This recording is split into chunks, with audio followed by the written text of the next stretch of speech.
to Footnotes of History, the podcast that takes you beyond the established borders of the past and into those unexplored and less travelled regions full of interesting and surprising facts. With you as always are myself, Daniel Nesbitt, and the only man who knows these unexplored regions of history at the back of his hand. Potentially the one person I would say who could lead us both in and out all safely. Of course, the legend that is Tim Philpott. I don't know about legend seems a bit strong, but yeah, okay. Hi, Dan. How's it going? I'm okay, thank you. I'm looking forward to the episode. Excellent episode for you today. Today's episode is on the Great Tract. Somewhat controversial movement of peoples out of the coastal area of what is now South Africa into the interior of what is now South Africa, or movement from the Cape Colony and the founding of the Boer republics. Yes.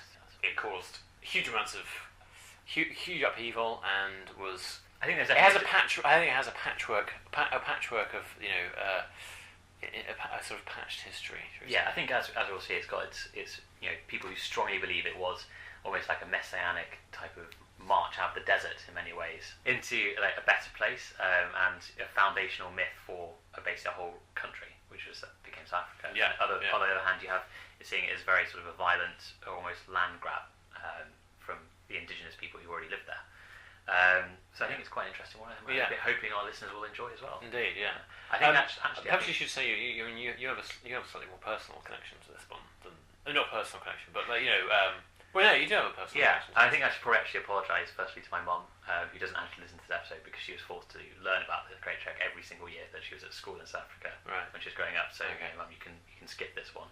But every other episode. Every episode, she has to be there. I will be testing you, including the one on Sydney Smith. Anyway, sorry.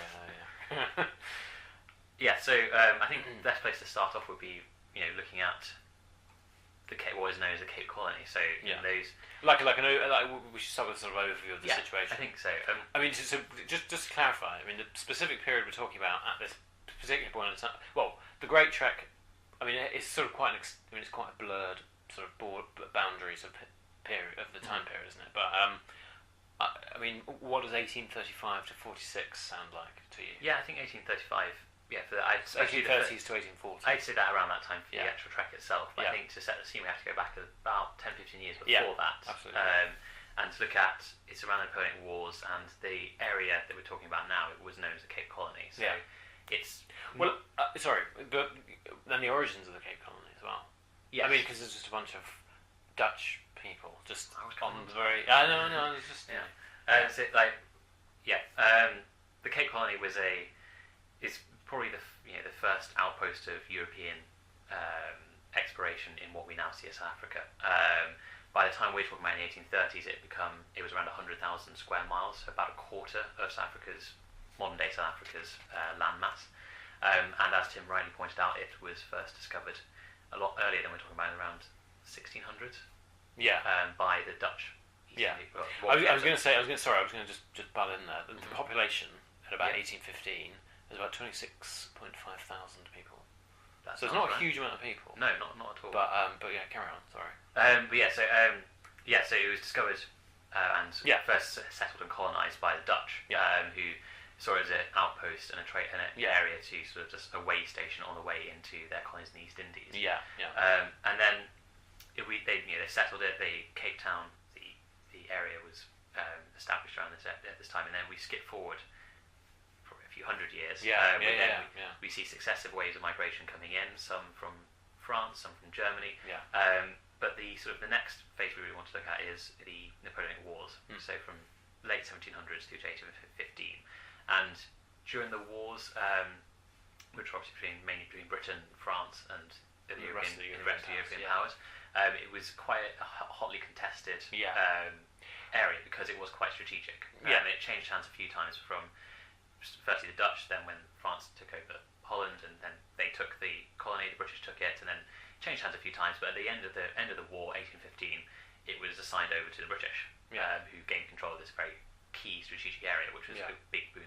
Presumably, this is part of the end of the this was part of the end of the settlement at the end of the Yes, it was. Yeah, so I think the British, would probably, I would imagine, have this on their wish list of. Yeah, it is quite. As you said, they sort of took it by force in about 1803, and sort of it was back and forth for a while. Yeah. So yeah, it was obviously something that had been keeping an eye on. Yeah, and I think and the land they inherited, as you said, it had around 26,000 settlers in it. Well, settlers who had become settled. Well, this is interesting. I think this is interesting because they were originally employees of the Dutch East India Company, and then they were freed of their contracts and then paid in land. Yes, so they stayed there. Yes, and they've been there for It's just they have been there for a while. How long they've been there. I think it's also quite important to kind of underline the fact that although they had, the Dutch had come in, then they'd had these successive waves of some French, some Germans come in. There wasn't necessarily a divide on lines of nationality. It very much become a divide on where you lived. So around the more coastal regions, around Cape Town, you had what were called the Cape Dutch, which were kind of more urbanised, more mercantile, I feel. Yeah. But then more towards the interior, you had what became called the Boers, which basically means farmer. And that is what it says in the Tim. They were farmers. They could a lot of them were in terms of cattle and other types of animal farming, and others were looking at crops like wheat, that type of stuff. Yeah. But I think that was where the main divide in terms of the white population was. Yeah. And I think the sort of final factor we have to look at when the British inherited this territory is there were 26,000 whites there, but there were also around 30,000 black slaves who were there before the whites came and had been unlucky enough to basically be subjugated. And I think this was especially true of the Boers in the interior regions, and around 94% of those white farmers were slave owners as well. There's an interesting point I just wanted to make here, that we're talking about an interesting comparison between the Boers as being farmers.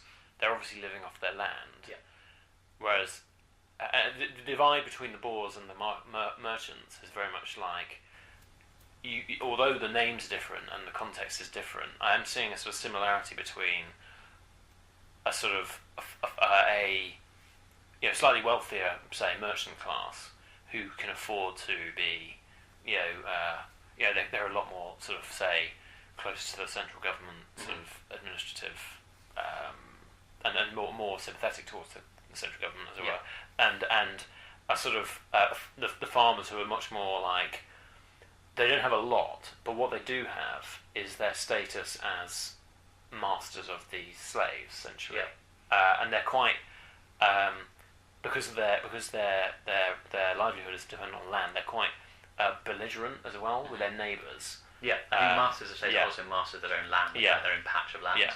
I think that's quite very true of this population. But like I said, they're sort of like with their with the neighbouring sort of, whether we call them provinces or kingdoms, I suppose, of neighbouring African peoples. They're sort of quite aggressive, and they're sort of constantly pushing to extend their land towards them. Yes, they are, definitely. I think that the things becomes key, especially going later into it. They especially around the border areas where the Cape Colony ends and these African kingdoms begin. There is definitely quite a lot of antipathy between the two sides, and you do see throughout the time period just like these flashpoints occurring where you'll get tit-for-tat violence coming in this. The Boers looking to extend their land and maintain their mastery of it, whilst the indigenous population is still trying to hang on to what they've got. And I think this kind of sets up the picture nicely. You've got a relatively affluent, urbanised group around around Cape Town in the centre, on the coast, plus a more sort of insular, but also, as you said, very belligerent group on the interior as well, which owns a large number of slaves and has quite a lot of antipathy towards the native community in general, but are also fiercely independent. And protect their own, what they see as their own. Yeah, it does strike me that they are independent. They're independent, like almost. Well, first of all, because they sort of want to be, but also because they're not part of the trading and more economic prosperity that's happening on the border, on the edge of the colony. Yeah. They are essentially almost isolated from that. I mean, I can't imagine. I don't know what. Imagine their life is not particularly not luxurious in any way. No, it's not going to be glamorous. Yeah. I think also they have this, as you said, ingrained thing that they are the master of. Yeah, exactly. Else, they're the master of what I'm saying is, they don't have much to fall back on other than this status as being above their. And into this sort of mix comes what is a new kind of overlord, which is the British, which is what is becoming the British Empire. What is the British Empire? Yeah. Their new sort of lords and masters. Yeah. And so how would how did this affect them? Well, I think this is quite entertaining because I've got a book. I'm going to just make this clear to my listeners. I've got a page here called "What Annoyed the Boers." What the British did to piss off the Boers, basically. I mean, the key. I mean, one of them obviously is being anti-slavery, because the Boers, obviously, their livelihood is based on the mastery of these lands, which are serviced by slave populations, essentially. So this obviously was quite annoying for them. Obviously. Yeah, I think there were kind of two strands to that as well. Yeah. I mean, to begin with, there was also this, not just anti-slavery, but also kind of pro a degree of equality as well. So one of the things the British brought in was one of the things the British brought in there was they wanted to have put forward equal land rights, equal land ownership between blacks and whites. So they would have an equal say on, a black person could own land, rather than just the white person owning it and then the black person. Oh, see, so it wasn't like redistribution. Farming it. No, it wasn't like take it off you, but they were giving them an equal say on whether they could own it, and also giving them actually an equality in terms of security, because they couldn't just be the victims of random violence from the white population. I think this kind of was the start point of this light. Because, well, I mean, there are a number of other factors on there. There are, like for instance, it's difficult to say really, because it was like what the colony was doing before this. I haven't got much information on that, but basically, when the British arrived, they were like, okay, we need a central government, so we need to tax these people, which went down like, this is this is not what they want. This is not what they did in Cape Colony. So that really pissed some people off.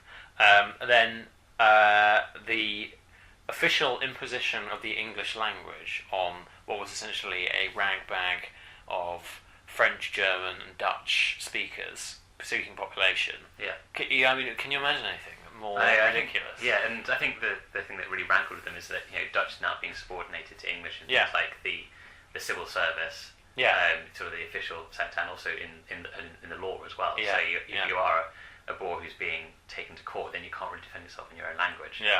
Because it's not being officially recognised as the language. Of course, So, I hadn't thought about that, but so it puts them immediately at a disadvantage, and then sort of almost pushes them into second class status already. Just like that. Yeah. And then obviously in 1834, which is, I mean, we'll probably go back, but this is the very brink of the almost the trigger for the trek, I suppose. Well, actually, just one thing before we go into the trigger, because I think that's quite a good thing to end. Okay. Because we're coming towards the end of the causes, I think. But I think another, we've touched on it before, is how sort of avaricious the Boers were in the border regions in terms of getting more land. And part of this was to do with the fact that they have, amongst the Boer communities, there's quite a high birth rate. So they needed to keep this expansion going in many ways to make sure that there was enough land for everyone to farm, enough land for everyone to have. And the British, when they arrived, they were less inclined to push the borders into the interior more, because it wasn't just in a matter of saying, okay, this is our land, they're going to have to send troops to defend it, have to spend money on actually fighting the wars to actually get more land. So they were less inclined to actually help the Boers push the borders further in. And I think well, presumably, I mean, I don't want to be a sweeping statement. Perhaps there was a bit of respect for the rights of people outside, owning the land outside of the borders. I think potentially, I mean, there would almost certainly be some kind of, you'd be less inclined if you were an official in Cape Town to start signing orders to go and say, we'll go and take this country 100,000 miles away from you, rather than if you were a Boer farmer, and it's 1 mile away from you, the border, and you need more land, to graze your flock. I think I think this is really interesting actually, because the Boer society appears to be a pre-industrial society, which is almost, I am speculating here, but almost semi-Malthusian, where, like I say, you have to keep expanding, otherwise you will run out of space or run out of food, basically. And also, if you think about where they are, they're on literally the other side of the world from places like Europe, and then, as you said before, when you look at the Boers, they are in the interior. They're not even like they're on the coast, next to all these sort of new ideas coming in, new machinery and that type of stuff. It's going to take even longer to get to them. Exactly. So it's in many ways not hugely surprising that they are like this, because they are, they're almost off on their own kind of thing, aren't they? This the influx of British speakers, the placing the British language above Dutch, allowing some measure of equality to the black community as well as the white community, and trying to restrain the Boers from attacking the border regions, all sort of like was bubbling away. And then, as you said, abolition happened. Well, in 1834, slavery was completely abolished in in all the colonies of Britain, colonies of the British Empire, rather. And this is my favourite fun fact about this. Oh, excellent! Listen up. The compensation was available, but you had to travel to London to get it. Yeah, it's so ridiculous. This is like, this is an age where you can't even, it takes almost a month to get there, probably. It's a brilliant way. But the idea that these, brilliant way of offering the compensation that you have compensation. If you travel off your farm into the port, then somehow manage to get onto a ship, then sail all the way to Britain, whilst your farm is, potentially not producing anything whilst you're gone, to get a small amount of money. I think I read that it was a lot less than they're actually wanting anyway. I bet it was. And added to that, I think the abolition happened around the time that harvest time was happening. Wow. So the key time for a farmer, when he needs the most manpower, is when his manpower is being freed, basically. But there is a point to be made here. I'm not saying a government imposing its view on independent people. In a way, what would the effect be that the Boers could just pay their workers to actually do the job rather than forcing them to do it? This is why I was so worried about this topic, because although I have a lot to say about it, it's quite controversial. It's all views are welcome here. But no, I think I think we can't underestimate the impact it would have had on this community, because you just kind of it is revolutionising. Devastating. And although you could still keep your slaves in as paid labour until 1838, that still didn't get around the fact that you would have to basically magic up this money to pay them. I suppose so. Which is in itself is quite a big ask for a farmer who. I think the two key things are these. The first one is that their superior status as the masters is now gone, and the second one is that these massive, theoretically quite large farms that they've been running are now uneconomic. On their current budgets. So absolutely, I think everything's gone wrong. It's almost a perfect storm, really. You have this bubbling dislike of British rule going on with their newfangled ideas and new language, and then suddenly on top of that, they've basically cut the legs off of your livelihood. In some ways. And so that's where we get to the point in 1830, mid 1830s. Because it's quite a blur. I don't think there's any specific point at which. The Boers now kind of there's a big sense that this isn't working for us anymore, kind of thing. We can't go on basically like this because our way of life is under threat. And so there was a move amongst some in the Boer community to actually start exploring where else they could do, or what other avenues they could follow. And this led to what is now become known as the exploratory track, which was a very small scale activity. I think there was only two white people who went on it. It was Andrew Smith and William Burke, who actually, one was English, Andrew Smith was English, and then Boer, who is William Burke. And they basically went into what is now northeast South Africa, which is areas around Natal and sort of the coastline that way, up to that way. So that was the area they explored. They went up there and they came back with these stories that Natal, this area, it's largely empty. The terrain is very luscious, it's very good for farming. It's basically perfect. And so from this, it kind of spiraled into, which was a slightly large track, which was named the Commission track, which was 14 wagons, 20 Boer men, one woman, and a group of African. One woman, yeah. That's so bizarre. I think it was, a group of African servants. Yeah. With them, who then went a bit further. They ended up in what was then Port Natal, now Durban. Right. So they got to the coastline, and again they came back with this idea of, look, not only we've got this amazing farmland that's basically empty, we've now got somewhere we can use as a port to connect to the outside world, because it's one of the things they were very key in having, something that they could actually have that connection. They wouldn't have to go back through the Cape Colony to get to the outside world. Basically, if you're not familiar with the 1830s, if you're trying to transport anything, it's basically impossible unless you're on water. Especially across apart from a wagon terrain. And when they came back, I think what you could probably describe as Trek fever started, and Trek mania. Trek mania. So the next 5-10 years, from 1836 kind of onwards to the 1840s, you had different groups of Boers heading off towards Natal, towards the northeast of the country, northeast of what is now South Africa, into Natal, basically the Promised Land, to forge this new kind of community and new countries in many ways. But I think it's important to say that although around 12 to 14,000 Boers went, this is around 20% of the Cape's population in total, 10% of the white population. It's a big movement, but it wasn't entirely. Not everyone went. There were dissenting views, weren't there? It was a sort of I think it was like a minority exercise. Which is it's interesting in a way, because presumably as more people left, there was a lot more land available. But anyway, so maybe the people who stayed behind actually kind of did slightly better when people left. So considering it was supposed to be a rural type society. But anyway, and I think the Dutch Reformed Church was very much against the track as well. No, they didn't like it. I think the General Synod of it condemned it outright and said that people shouldn't be going on it. But I think it's quite an interesting one, because although obviously their faith was very important to this community, and they were very religious, I think there was quite a distrust of the Dutch Reformed Church. I imagine it probably been compromised by the Cape colonists. Exactly, I think they were kind of seen as being more towards the Cape Dutch side of things rather than on the Boer side. So it's quite a big thing actually also to think that they are almost turning their back on their church as well, and the Dutch Reformed Church is a big thing throughout the Dutch community.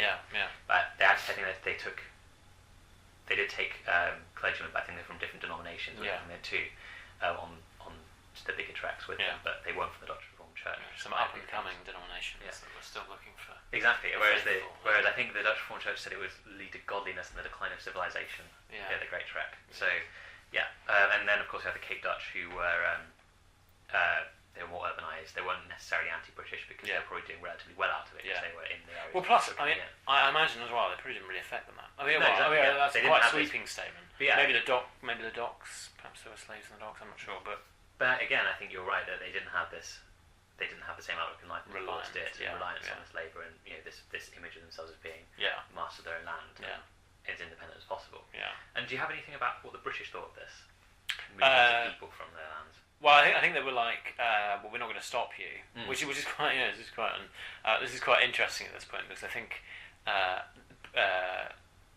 the Britain it was a law in Britain that you were not allowed to leave. You weren't allowed to emigrate from Ireland until I think, I'm not exactly sure what the date is. So it's quite interesting they were allowing them to do this. I mean, what would they do to stop them? I suppose, but they didn't, obviously they were like worried about it. It was like, this is probably going to cause some trouble. I think that was the overriding thing I found, was that all of the officials were like, we're not going to spend lots and lots of money and manpower keeping these people in the country when they clearly don't want to be here. There was quite a few qualms about what they're actually going to do to the interior when they get there. It's like who they're going to run up against. It's almost like they've been sort of asking for this quite a long time. Considering they've been, like I said, quite aggressive towards their neighbours. Yes, absolutely. So and then basically letting them loose. Pretty much. What's going to happen? Like, well, they're on their own. Let them go, and they're nothing to do with us. Basically, I think So now we've got to the situation where we're getting streams of people leaving the Cape Colony. I think it's important to say that it wasn't just one massive trek that happened. Although it's called the Great Tract, it was various individual parties that were leaving, some hundreds strong, a few had a few thousand, sometimes different parties joined together and then split apart because of this sort of fiercely independent nature that a lot of them had. It didn't lend itself well to one person being in charge, I think. So you would get this thing where some convoys would join together and then split apart and they'd go their separate ways again. But it was very much kind of an ad hoc thing in many ways, that you'd have groups of 10s, 20s going off, groups of 100s going off, and then maybe a few thousand going off as well. And then they found their own ways across into Natal and into different areas. But then, obviously, although the exploratory trek and the commission trek had come back with these stories of vast tracts of open land that no one owned, it was clear that someone actually did own those lands. Someone did live in those lands, and then they did run up against the indigenous populations. I don't really. Well, I think it's quite. I think there are two interesting sort of case studies, if you will, on this. One's the Ndebele people, and the Ndebele they're kind of not a sub-branch of the Zulu, because the Zulu obviously well known. If you've seen the film Zulu or heard about the Zulu War, we'll come to them a bit later. But Ndebele, they were related in how they spoke a branch of the same language as Ngoni, and their chief Mzilikazi, he had fought for the Zulus at some point, for some points with his people. But then there was Jesuit and the Zulus, and then they turned against him basically and forced him out with his people. And they were basically almost in the firing line of some of the Boer trekkers who were coming across.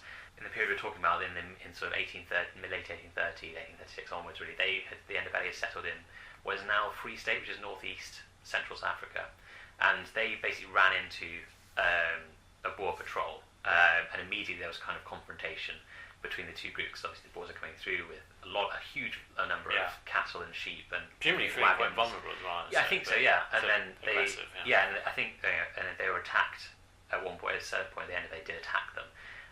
It escalated to the battle of what's called the Battle of Bedkop, which is where around 5,000 Ndebele attacked a small Boer group of around 35, but the Boers had actually what they did, where they lagered their wagons, which is where they basically literally circled the wagons and made basically a movable fortress for themselves. So they had guns and they managed to fight the Ndebele off. Yeah. So even though they were vastly outnumbered, they fought them off. The Ndebele took around 50,000 of their sheep and 5,000 of cattle, and this kind of almost was like a red rag to a bull, because this is the livelihood of the Boers. Absolutely. So then the Boers kind of launched what were literally commando raids against the.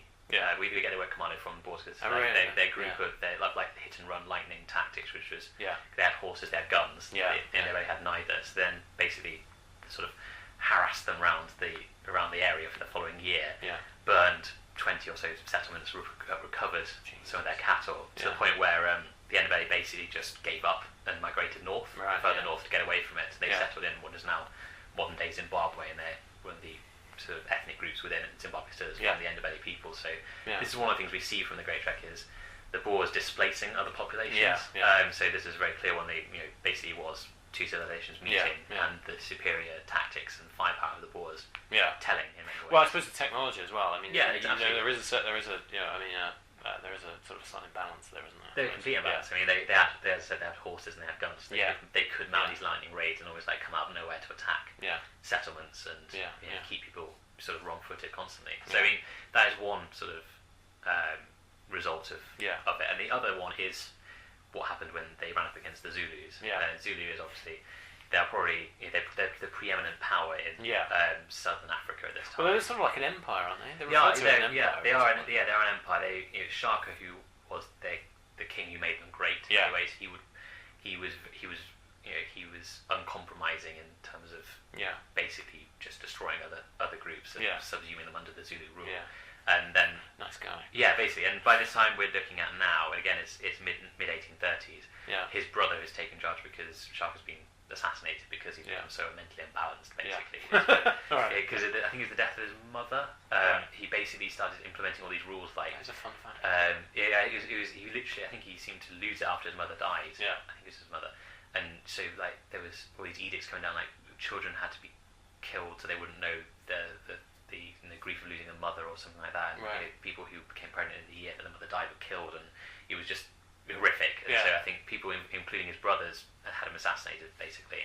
So the Zulu king at this time is a guy called Dingani, who he kind of relies on, because he's picking up the pieces in many ways. He's now relying on basically being a strong man. And then into this comes the Boers. Just as sort of desperate sort of brigade of. Sort of ragtag. Ragtag Dutch people. Yeah, exactly. Furious. Basically, and the Zulus, I think they had more of an idea of how to deal with them a bit because they had an exposure to whites before they knew Shaka had known them and had dealt with them before. And so Dingai did begin with sign a treaty with them, giving them land.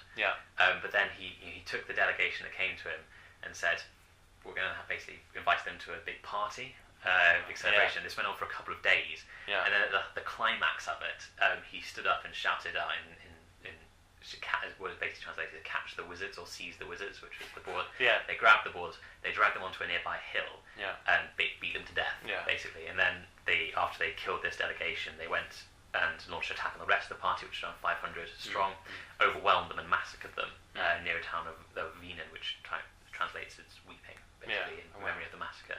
And then again, as we've seen with the Ndebele, this sort of initial conflict escalated into more and more violence and greater forces on either side being used until we get to a point which is called the Battle of Blood River, which is takes place in December 1838. Yeah. And in terms of the Boer sort of mind, and also later South African minds, it really is almost like the foundation, the moment kind of thing. And which where around 10 to 15,000 Zulu attacked a Boer lager, and the Boers fought them off. Yeah. And then there's around 300 of them. They inflicted over 3,000 casualties on the Zulu. Ostensibly for only 3 wounded in return. I'm not sure exactly how much you can read into that, but But this battle was basically like the end of the thing, because it weakened Dingani's rule, and he was eventually kicked out and killed. And basically because of this shattered his authority. So again, we've seen that initially, although the Zulu didn't migrate away, they lost their land. They lost land to the Boers. They were defeated, I guess. They were defeated, and although they were still a power, they were shown to be weaker than they actually were, and although they weren't completely pushed off the land like the Ndebele, they still lost land to the Boer. I mean, it's easy to see why there is a sort of even now present day sort of distrust, I suppose, more extreme than distrust, feelings towards this event in history, I suppose. I think if we look into like the 20th century in apartheid South Africa, it was called the Day of the Vow, because they vowed to God if they granted them victory, they'd lead holy lives and that sort of thing on the eve of the battle. It's called the Day of the Vow, and it's a national holiday in apartheid South Africa. And it's very. Is it still a national holiday? I don't know. I think it is a national holiday, but I think it's. But it's not. But it's not so much linked back to the battle anymore. I think, but I could be wrong on that. But it casts a very long shadow. Absolutely. And then so you've had this. The Boers have moved out of the Cape Colony. They've come into contact with these indigenous communities, generally because of their superior tactics, weapons, and technology. They have managed to triumph over them and carve out these. They eventually carve out these pieces of land. And so, what's kind of the result of this? I was going to say, founding several independent states, I suppose, but presumably that all came to an end in about the 1850s, I think. Yes, I think. No, not the 1850s. Sorry, no, they were recognised in the 1850s. The British didn't recognise them for ages. I think as states, which I suppose. Thinking about it, fair enough. But they did. They founded quite a few different ones. And then the Natalia Republic. Was founded in what is now Natal. In 1839. Well, presumably these are all still regions of South Africa. They are. But a lot of the smaller ones were either subsumed into the 2 large ones, which are the Orange Free State and the South African Republic, which, as you said, were recognised and being almost like official countries and states in the 1850s. So that's kind of the end, the natural end point of the trek is when, on the one hand you've got Britain creeping up behind them, subsuming some Boer states back into the British colony. The Cape Colony. And then on the other hand you've got these 2 Boer states, the Orange Free State and the South African Republic. I was going to say, it's interesting that it's called the Orange Free State. It's because they're Dutch, presumably. I think so. William of Orange. The Orange. William of Orange. But then that was like 1690 something. I think we. But then Orange is not just William of Orange. It's representative of the Protestant religion, isn't it? Yes, it is. I think as you said, this is a community that takes their faith incredibly seriously, and equally, as you said, they're very independent. So I think in many ways, when the British came in, it was almost like another sort of badge to wear. Kind of thing, that they're so fiercely independent, they're going to put out their front and centre kind of thing. And then we've got, as well as these foundations of these states, we've also got on a more sort of level that's still with us today, we've got place names as well, named Pretoria, capital, places like Pietermaritzburg, also named after the leaders among the Trek and the Boer trekkers. So when were these? When did these states disappear? When was South Africa?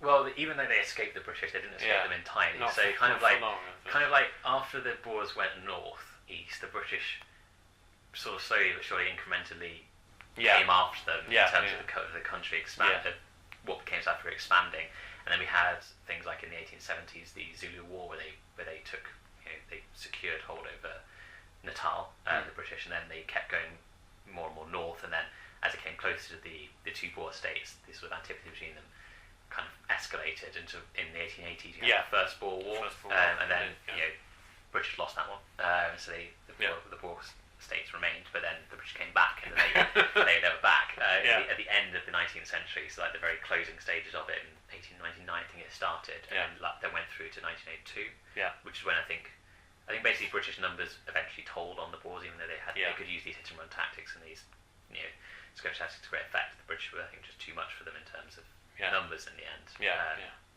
And that's where the two republics kind of disappeared and became subsumed into South Africa. And I think that's where they ended. But I think they're kind of the image of the Trek was already alluded to, sort of lived on in what became Afrikaner nationalism. So the idea of the Trek in Africa in apartheid times, and before then, kind of grew into almost like semi-biblical proportions.